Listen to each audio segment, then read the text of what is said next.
লোকসঙ্গীতের জনপ্রিয় কণ্ঠশিল্পী সালমার ব্যক্তিগত জীবনে আবারও নেমে এলো ভাঙনের ছায়া। ৭ বছরের দাম্পত্য জীবনের ইতি টেনেছেন তিনি।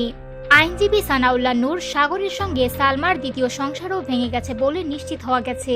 জানা গেছে গত বছরের ২৯ নভেম্বর আনুষ্ঠানিকভাবে তাদের বিবাহ বিচ্ছেদ সম্পন্ন হয়।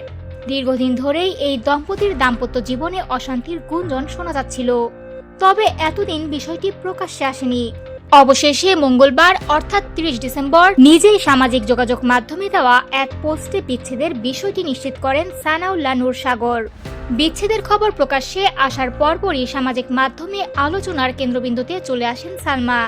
বিশেষ করে প্রথম কন্যা স্নেহাকে নিয়ে দেওয়া তার আবেগঘন পোস্টটি নেটিজেনদের হৃদয় ছুঁয়ে যায়। সাধারণত ব্যক্তিগত জীবন ও সন্তানদের নিয়ে খুব একটা কথা বলেন না এই শিল্পী, তবে বড় মেয়ের জন্মদিন উপলক্ষে ব্যতিক্রমী আবেগ প্রকাশ করেন তিনি। গত ৩১ ডিসেম্বর কন্যা স্নেহার জন্মদিনে দেওয়া দীর্ঘ পোস্টে সালমা লিখেছেন, খুব অল্প বয়সে মা হয়েছিলেন তিনি। সন্তানকে কোলে নেওয়ার ভয়, মায়ের অনভিজ্ঞতা আর ভালোবাসার অসীম অনুভূতির কথা উঠে আসে তার লেখায়। মেয়েদের জন্য একটাই চাওয়া, এই নিষ্ঠুর পৃথিবীতে তারা যেন সুখী ও নিরাপদ জীবন পায়।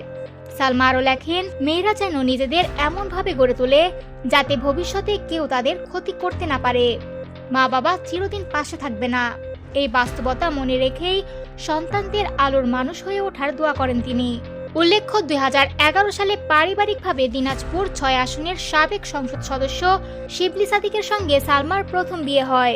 সেই সংসারেই জন্ম হয় কন্যা স্নেহার। তবে ২০১৬ সালে তাদের বিচ্ছেদ ঘটে। এরপর ২০১৯ সালে আইনজীবী সানাউল্লাহ নূর সাগরের সঙ্গে নতুন করে সংসার বাঁধেন এই গায়িকা, যারও পরিসমাপ্তি ঘটল এবার।